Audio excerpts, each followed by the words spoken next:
Malcolm, just Are you prepared to go into the United Nations at this point and ask that charges be brought against the United States for its treatment of American Negroes? Oh, yes.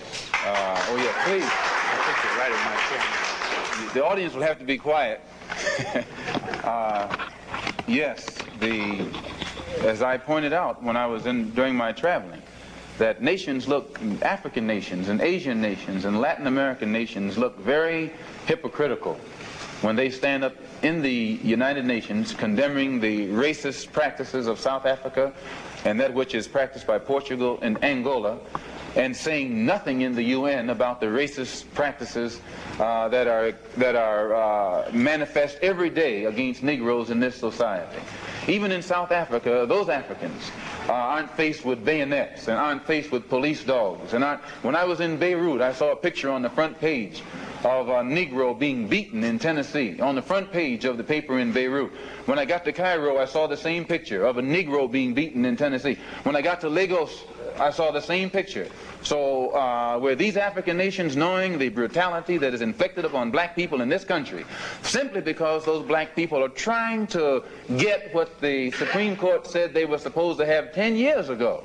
I would be not a man.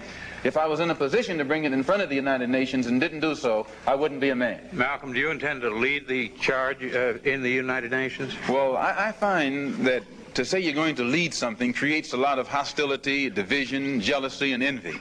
I hope to work with any group of leaders or any group of organizations to do whatever is necessary to see that this problem is brought before the United Nations. Have you had any commitments from any nations in Africa to support you in such a move? I would rather not say at this time.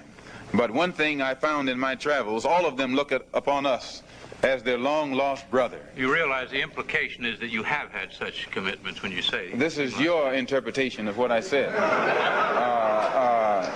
One thing that I found in all of my travels was that all of the Africans, not only the Africans but the Asians and the Muslims, look upon us as their long-lost brothers. And America had actually tricked many of them into a hands-off policy by giving them the impression that she was honestly trying to do something to solve the problem.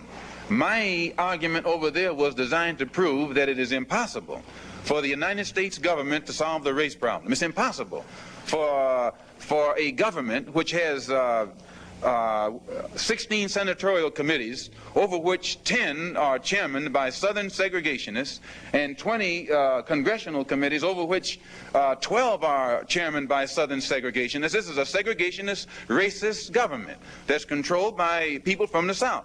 They can't solve the race problem. Do you intend to take any part in the political campaign this fall? We intend to take part in everything that will get results at eliminating the injustices that our people are confronted with in this country. Politically, economically, anything. Will you support candidates of either of the two parties? We'd rather not say at this time. Are you prepared to work with some of the leaders of the other civil rights organizations? Certainly. Certainly. We will work with any groups, organizations, or leaders in any way, as long as it's genuinely designed to get results. And any action on the civil rights bill, how will this affect the direction of your movement? Any action on the civil rights bill? Well, I'm surprised that all of these civil rights groups combined haven't converged on Washington long before now.